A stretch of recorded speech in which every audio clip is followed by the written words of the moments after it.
Jonathan Harker's journal, 5th of May, continued. I must have been asleep, for certainly if I had been fully awake, I must have noticed the approach of such a remarkable place.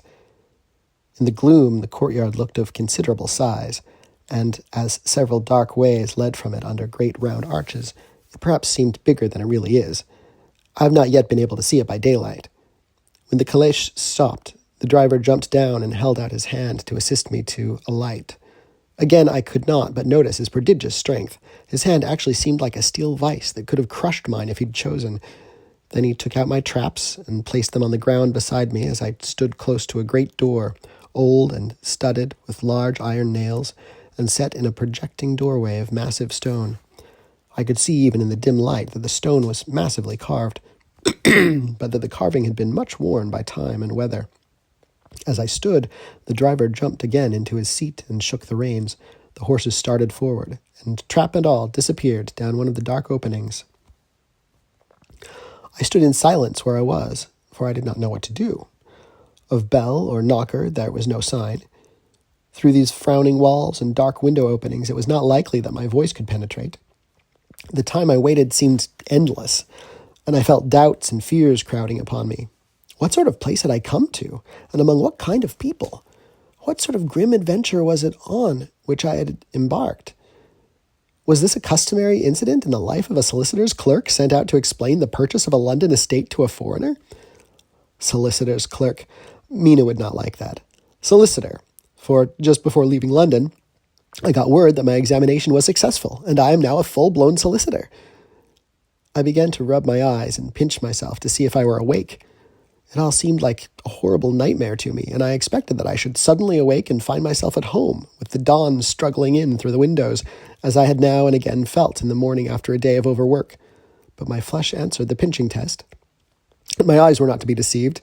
I was indeed awake, and among the Carpathians. All I could do now was to be patient, and to wait the coming of the morning.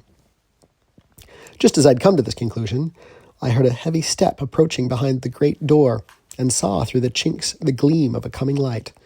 Then there was the sound of rattling chains, and the clanking of massive bolts drawn back. A key was turned with the loud grating noise of long disuse, and the great door swung back.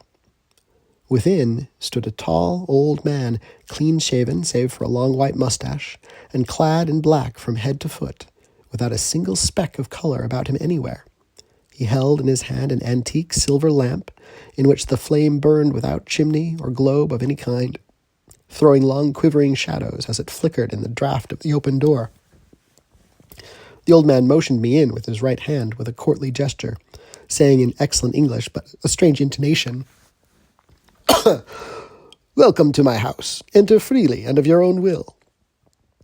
He made no motion of stepping to meet me, but stood like a statue, as though his gesture of welcome had fixed him into stone. The instant, however, that I had stepped over the threshold, he moved impulsively forward, and holding out his hand grasped mine with a strength which made me wince, an effect which was not lessened by the fact that it seemed as cold as ice, more like the hand of a dead than a living man. Again he said, "Welcome to my house. Come freely, go safely, and leave something of the happiness you bring." The strength of the handshake was so much akin to that which I had noticed in the driver, whose face I had not seen, that for a moment I doubted if it were not the same person to whom I was speaking.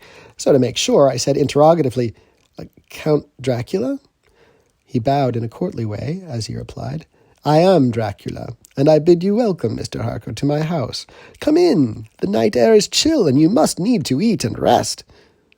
As he was speaking, he put the lamp on a bracket on the wall, and stepping out, took my luggage. He'd carried it in before I could forestall him. I protested, but he insisted. "Nay, sir, you are my guest. It is late, and my people are not available. Let me see to your comfort myself." He insisted on carrying my traps along the passage and then up to a great winding stair and along another great passage, on whose stone floor our steps rang heavily. At the end of this, he threw open a heavy door, and I rejoiced to see within a well-lit room in which a table was spread for supper, and on whose mighty hearth a great fire of logs, freshly replenished, flamed and flared. The Count halted, putting down my bags, closed the door, and, crossing the room, opened another door, which led into a small octagonal room lit by a single lamp, and seemingly without a window of any sort. Passing through this, he opened another door and motioned me to enter. It was a welcome sight, for here was a great bedroom, well lighted and warmed with another log fire, also added to but lately, for the top logs were fresh, which sent a hollow roar up the wide chimney. The Count himself left my luggage inside and withdrew, saying, before he closed the door, "You will need, after your journey, to refresh yourself by making your toilet. I trust you will find all you wish. When you are ready, come into the other room where you will find your supper prepared." The light and warmth and the Count's courteous welcome seemed to have dissipated all my doubts and fears. Having then reached my normal state, I discovered that I was half famished with hunger, so making a hasty toilet, I went into the other room. I found supper already laid out. My host, who stood on one side of the great fireplace, leaning against the stonework, made a graceful wave of his hand to the table and said, "I pray you, be seated, and sup how you please. You will, I trust, excuse me that I do not join you, but I have dined already, and I do not sup." I handed to him the sealed letter which Mr. Hawkins had entrusted to me. He opened it and read it gravely. Then, with a charming smile, he handed it to me to read. One passage of it, at least, gave me a thrill of pleasure. Quote, "I must regret that an attack of gout, from which malady I am a constant sufferer, forbids absolutely any travelling on my part for some time to come.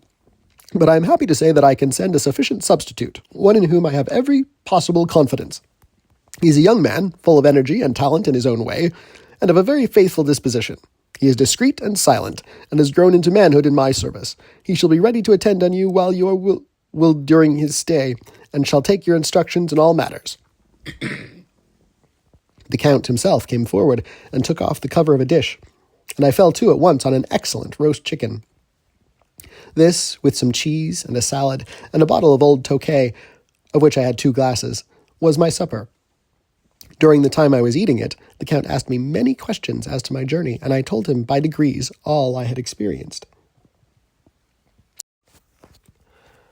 By this time I'd finished my supper, and by my host's desire had drawn up a chair by the fire and begun to smoke a cigar which he offered me, but at the same time excusing himself that he did not smoke. I had now an opportunity of observing him, and found him a very marked physiognomy. His face was a very strong, aquiline, with high bridge of the thin nose and peculiarly arched nostrils, with lofty domed forehead, and hair growing scantily round the temples, but profusely elsewhere. His eyebrows were very massive, almost meeting over the nose, and with bushy hair that seemed to curl in its own profusion. The mouth, so far as I could see it under the heavy moustache, was fixed, and rather cruel-looking, with peculiarly sharp white teeth. These protruded over the lips, whose remarkable ruddiness showed astonishing vitality in a man of his years. For the rest, his ears were pale, and at the tops extremely pointed. The chin was broad and strong, and the cheeks firm, though thin.